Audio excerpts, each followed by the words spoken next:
There's a particular kind of person, someone who's become really good at taking blame, at absorbing anger that isn't theirs, at being the reason everything is wrong. You know this person. Maybe you are this person. And here's the thing nobody says out loud. They didn't choose this role. They were put into it. And they've been living there ever since. Watch someone who grew up as the scapegoat, and you'll notice something.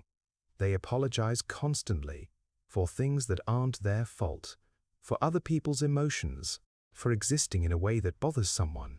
They walk into a room and there's this subtle energy shift, like they're automatically responsible for whatever tension is there. Like somehow whatever happens next is going to be their fault. The scapegoat child grows up believing something fundamental. They're the problem. Not they have a problem, not they struggle with something, but they are the problem. That belief gets so deep, so integrated into their identity, that they can't separate themselves from it anymore. They become the thing everyone blames. They become the reason. And the worst part? They believe it. Here's what's psychologically devastating about this. When you're blamed for everything, you develop this hypervigilance to other people's emotions. You're constantly monitoring, always aware of mood shifts, always trying to figure out what you did wrong this time. Because in your world, if something bad happens, it's because of you. If someone's sad, angry, disappointed, it's your fault. You caused it. And the only way to fix it is to fix yourself, to be better, to be different, to be less. The scapegoat child becomes obsessed with understanding what they're doing wrong. They analyze every interaction. They replay conversations. They try to figure out the exact moment they messed up. They're always trying to solve the unsolvable problem of their own existence, and they're exhausted, chronically, deeply exhausted, because you can't fix something that was never broken in the first place. What develops alongside this is shame, deep, pervasive shame. Not guilt, which is I did something bad. Shame is I am something bad. And that's what the scapegoat child internalizes. They become the living embodiment of wrongness. Everything that's bad about the family, the household, the dynamic, it's them. The tension between parents, their fault for being difficult. The financial problems, their fault for having needs. The anger, the resentment, the unhappiness, it's all them. And nobody challenges this narrative because it serves everyone else. It serves the people who need someone to blame for their own unhappiness. It serves the system that needs a release valve for all its dysfunction. The scapegoat becomes the container for everyone else's pain. And everyone else gets to stay comfortable. The parents don't have to look at their own issues. The siblings don't have to take responsibility. Everyone can just blame the scapegoat and feel temporarily relieved. But here's what's really dark about this dynamic. The scapegoat child often becomes protective of this role. They defend it, because in a twisted way, being blamed is better than being invisible. At least they matter. At least their existence has an impact. At least people are paying attention to them, even if that attention is anger. And so they unconsciously recreate situations where they get blamed. They find ways to be the problem, because being the problem is their identity. It's the only way they know how to belong. As they grow up, this doesn't just disappear, it transforms. The scapegoat becomes someone who takes on blame in every relationship. They're in a situation that goes wrong and immediately assume it's their fault. Someone whose person, them, and them purchase. They're the person in the group who gets blamed for things they didn't do and just accepts it. Because fighting back feels wrong. Because on some level, they believe it's true. Think about the relationships a scapegoat child builds. They tend to gravitate towards situations where they're blamed, where they're the problem, where they're responsible for someone else's happiness or well-being. They pick partners who are quick to anger, friends who use them as the reason for their own problems, co-workers who throw them under the bus. And they stay. Because this dynamic is familiar. It's what they know. It's what feels like home, even though it's toxic. The scapegoat often becomes a people pleaser, but not in a healthy way. It's not about kindness. It's about survival. They're trying to prevent blame. They're trying to be so good, so helpful, so perfect that nobody can find a reason to turn on them. But it never works, because the blame isn't really about what they do, it's about what they represent.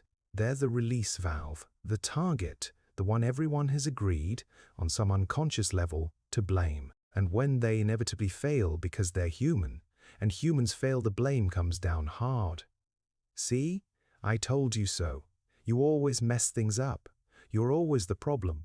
And the scapegoat absorbs it, adds it to the collection, becomes more convinced that, yes, they are the problem, that they deserve this, that this is what they get for being who they are. The neurological impact of this is significant. When you grow up being blamed for everything, your brain literally develops differently. Your stress response system is on high alert. Your threat detection is hypersensitive. You're constantly braced for attack. And this doesn't go away when you leave the situation. Scapegoats often carry this into adulthood. They're vigilant. They're defensive. They expect blame because they've learned that blame is what they get. This is where we need to look at how this pattern actually starts, because scapegoating doesn't happen randomly. Families that scapegoat one child have some kind of dysfunction they need to hide, some problem they can't face. Maybe there's addiction, maybe there's abuse, maybe there's marital problems that nobody's addressing, maybe there's mental illness that's not being treated. Whatever it is, it's uncomfortable, it's real, and it needs somewhere to go. So one child gets designated as the problem, and it's often not random. Sometimes it's the sensitive child. Sometimes it's the one who's different. Sometimes it's the one who reminds a parent of someone they resent. Sometimes it's just the one who was in the wrong place at the wrong time when the family needed a scapegoat. But once they're designated, they become the container for everyone else's dysfunction. The parents might not even realize they're doing it. They might genuinely believe the child is the problem. They might point to real struggles the child is having and use that as evidence. See how difficult they are. That's why the family is so chaotic, never realizing that the chaos is creating the difficulty, not the other way around. The child is having a normal response to an abnormal situation, and the family is pathologizing that response and blaming the child for it. The siblings join in too, because blaming the scapegoat is safer than looking at what's actually wrong. It's easier than examining their own role in the family dysfunction. It's less threatening than acknowledging that maybe the parents are the ones who are broken. So they pile on, they reinforce the narrative. They make sure everyone knows that yes, the scapegoat is the problem. What's particularly cruel is that many scapegoat children are actually the most sensitive, the most aware, the ones who see what's happening. They might be trying to point out the problems, trying to name the dysfunction, trying to get someone to do something about it, and instead of being heard, they get blamed for being difficult, for being oversensitive, for making things worse. Years later, when the scapegoat is an adult, something strange often happens. They finally get away from the family. They build a life where they're not being blamed constantly. And they start to heal. They start to see things differently. And then they often face a choice. They can either go back and try to reconcile with the family, which means stepping back into the scapegoat role, or they can stay away and maintain their sanity. Many scapegoats try the first option. They go back home, they try to have relationships with family members, and immediately the old patterns emerge. They get blamed for something. The shame floods back, the old beliefs activate, and they realize that nothing has changed. The family still needs a scapegoat, and if they're not going to be it anymore, someone else will have to be, or they'll all have to face their own dysfunction, which they won't do. This is the moment where many scapegoat children have to make a painful choice. They have to choose themselves. They have to say, I'm not responsible for this family's problems. I'm not going to absorb blame that isn't mine. I'm not going to be the container for dysfunction anymore. And that choice comes with consequences, because leaving the scapegoat role often means being ejected from the family entirely. It means being abandoned, which is the original fear, the thing that made the scapegoat comply in the first place. But here's what needs to be said clearly. You are not responsible for your family's dysfunction. You are not the reason your parents are unhappy. You are not the cause of the chaos. You might have been convenient to blame. You might have been an easy target. But you were never the actual problem. The problem was always with the adults who chose to make you the problem. The scapegoat who survives and heals has to do the work of slowly untangling their identity from the blame, has to learn that they're not responsible for other people's emotions, has to practice saying no to blame that doesn't belong to them, has to grieve all the years they spent believing something about themselves that wasn't true.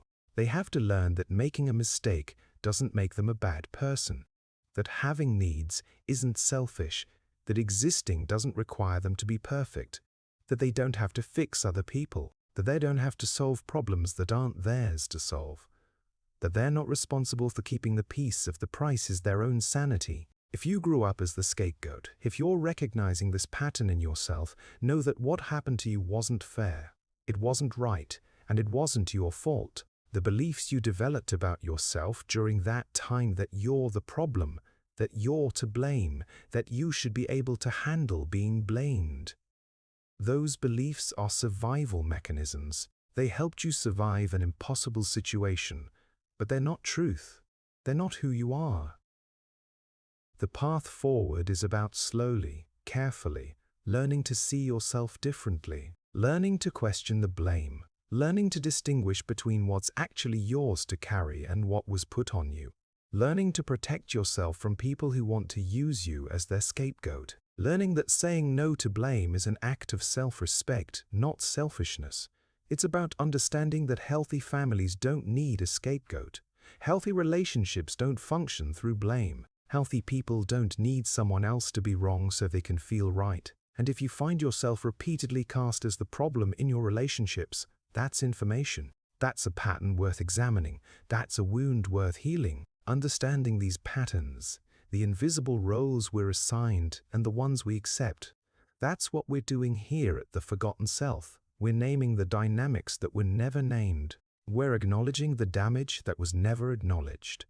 We're creating space for the scapegoat to become a whole person instead of a repository for everyone else's pain. If you found yourself in this video, if something cracked open, subscribe. Because we're here to help you understand what happened to you, to help you see that you were never the problem, to help you build a life where you're not carrying blame that was never yours. Until next time, be gentle with yourself. You deserved better than what you got.